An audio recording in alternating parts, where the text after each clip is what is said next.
2.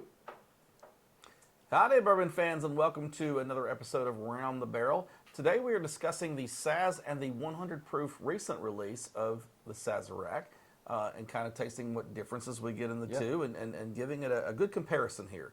So, for starters, and we've had this many times, but we're going to do this anyway, the original Saz. I was going to say, I've had this for years. I could probably do a profile of this in my sleep, but and me being such a rye guy, I'm a huge rye guy. So for those of you who don't know, I'm a huge rye guy. I'm always promoting rye whiskeys. I wasn't until about 5 or 6 years ago, started drinking ryes pretty consistently. Got in with a couple of guys that drank some ryes and found a couple that I loved. And this for a while was in my top 5. It's kind of fallen out of it in the last, year and a half, 2 years, but as some more stuff has hit the market. But it's always been a consistent rye. Really good mixer, something you can put in a cocktail and it'll stand up and work for you. So I've always considered the Sazerac Rye to be the mixer. I've never really thought of it as just a standalone sipper. Yeah. But fantastic in cocktails. Right, and it has those typical rye notes on the palate. The nose too, it's always kind of to me been like clean, like it's not really, there's not a whole lot there on the nose, but on the palate it's kind of a typical. It's kind of an inoffensive rye. There you go. That's a good word for it. It kind of checks the boxes you would want a rye to check. Just almost, I would say almost an introductory rye. Yeah. Because it's not offensive. It's not going to hit you hard.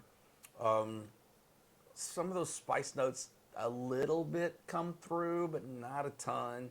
If you're inexperienced, you're probably going to pick up on nothing. Yeah. I get some tea. I get some citrus on it. Oh, the tea comes, That tea note's the first one I would say. I mean, it's just, it's a solid, reliable rye. Right. But now they have released a 100 proof version of basically the same thing. Yeah. And I cracked this bottle a couple of weeks ago and admittingly was a little surprised. So I know you guys have done this on the podcast. Yeah. And what was your surmisement on the podcast?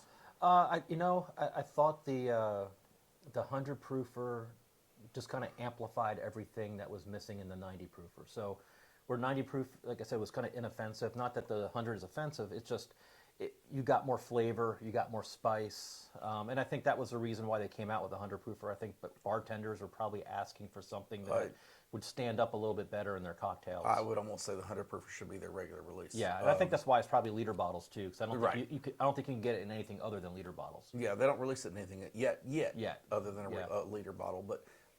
Everything is more prevalent. The spices come through a bit more.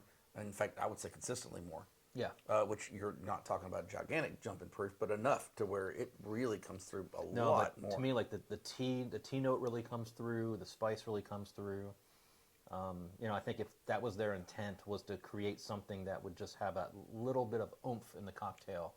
Oh yeah. I think they nailed it with that. I completely agree with that. And like the spice note to me is way more prevalent. Yeah. Like it is just so it's going to stand up better in an old fashioned, which is common cocktail, et cetera, those kind of things that you typically see a rye in. Or in a Sazerac. Or in a Sazerac, yeah. So which I haven't been to. Have you been to the Sazerac? I've never been to the Sazerac house. I'd love to go, but it's in New Orleans, and I've been to New Orleans once. We won a Super Bowl. I was there, and I left, and it was the dirtiest city I've ever been in my life. It is, but there's a lot of fun to be had. There was a lot of fun. And it was beautiful architecture, wonderful city. Great food.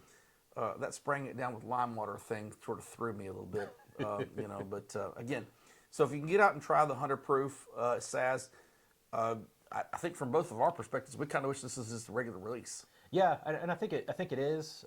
Or at least it will be. Yeah. It's $30 for a liter. Oh yeah, it's so very expensive. I think if you're looking at, do I buy the 90 proof? Do I just buy the 100 proof? The 100 proof is I think it's substantially better. Yeah, absolutely. So for those of you out there, from our perspective at least, the 100 proof stands up substantially more than the standard release. Yeah. Give that a shot, and we hope to see you guys on the next episode. Thanks for watching.